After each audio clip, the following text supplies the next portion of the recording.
জিহাদের প্রশিক্ষণ দিয়ে ফিলিস্তিনে লড়তে হবে। প্রিয় দর্শক, দেখতে পাচ্ছেন যে এখানে যে ইসরায়েলি সরকার যে নেতানিয়াহু তাকে কিন্তু আসলে তার প্রতিকৃতি জনতারা তৈরি করেছিল এবং তাকে তার কিন্তু জুতাপেটা করছে।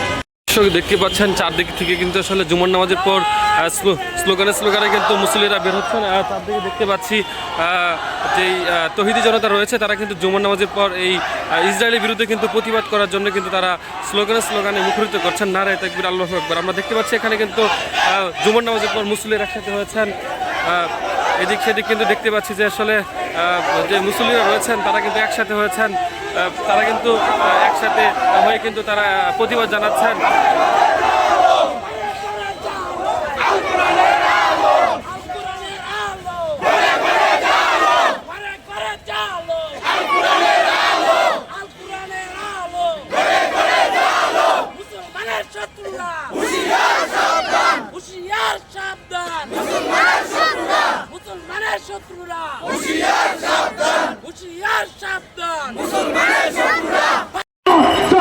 আজকে থেকে আবার বয়কট করা শুরু করি।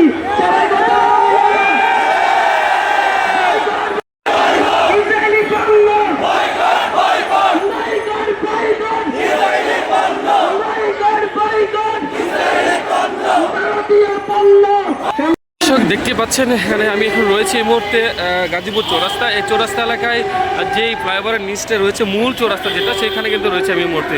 দর্শক দেখতে পাচ্ছেন যে আমার যতটুকু চোখ যাচ্ছে ততটুকু কিন্তু আসলে জনতায় ভরে গিয়েছে এই চৌরাস্তা। এখানে কিন্তু আসলে পুরোটাই রাস্তার উপরে কিন্তু আজকে যেই জুম্মার নামাজের পর যে মুসল্লিরা রয়েছেন তারা কিন্তু ইসরায়েলের বিরুদ্ধে কিন্তু প্রতিবাদ জানিয়ে তারা কিন্তু একসাথে হয়েছেন। আমি যদি আপনাদের দেখাতে চাই যতটুকু চোখ যাচ্ছে ততটুকু কিন্তু মুসল্লিরা রয়েছেন একসাথে, তারা কিন্তু একসাথে হয়ে ইসরায়েলের বিরুদ্ধে কিন্তু তারা প্রতিবাদ জানাচ্ছেন। তারা বলছেন যে ইসরায়েলি যে প্রোডাক্টগুলো রয়েছে, ভারতীয় প্রোডাক্ট রয়েছে, এগুলো আসলে বয়কট করার কথা বলছেন। আমরা শুনতে পেরেছি তাদের কাছ থেকে, তারা বলছেন যে ইসরায়েলি প্রোডাক্ট আজ থেকে বর্জন করার কথা।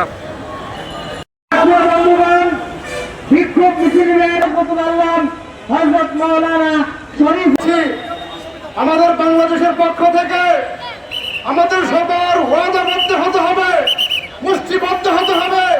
এখন আর পিছনে দেখানোর সুযোগ নেই। সবাইকে জিহাদের প্রশিক্ষণ দিয়ে ফিলিস্তিনে লড়তে হবে। জিহাদ জিহাদ জিহাদ চাই, জিহাদ জিহাদ জিহাদ চাই। শরীফের উপর আব্রাহা কর্তৃক হামলাকে সেই আপনার ওই আবাবিল পাখি দ্বারা প্রতিহত করা হয়েছে। তার থেকে ভয়াবহ পরিস্থিতি সেই নেতানিয়াহুর উপর হবে।